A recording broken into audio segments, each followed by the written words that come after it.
Ang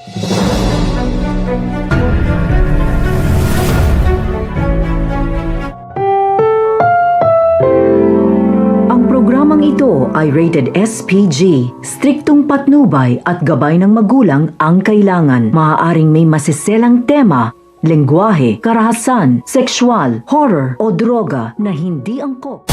Welcome back mga ka-Episode Plus at narito mga dapat nating abangan dito nga lang sa Abot Kamay na Pangarap kung saan binigyan nga ng regalo nga nito ni Giselle ito nga si Justine ng isang bag. Subalit nang malaman nga nito ni Justine na mula nga ito sa kanyang ina ay kinuha nga niyang gunting at sinira-sira niya nga ito. Nakita nga ito ni Giselle kaya pinigilan niya na nga ito at sana nga raw ay kaayos na nga sila. So barit iharap-harapan nga sinabi nga nito ni Justine na hindi nga magiging maayos silang dalawa. Sa kabilang banda naman nga, nag-aalala naman nga ito nga si Doc Tanyag dito nga kay Lynette dahil ngayon nga nagkakatroma nga ito nga si Lynette ay dapat hindi nga niya ito pinapabayaan kundi inaalagaan niya nga ito. Sa bahay nga nito nila Lynette, sinabi nga nito ni Doc Benitez na kung bakit nakikita na naman nga raw sila nito ni Doc Tanyag at galit na naman nga siya umiinom nga ito ng alak nang bigla na nga lang niya itapon ng isang baso na tumalsik nga ang bubog dito nga kay Lynette.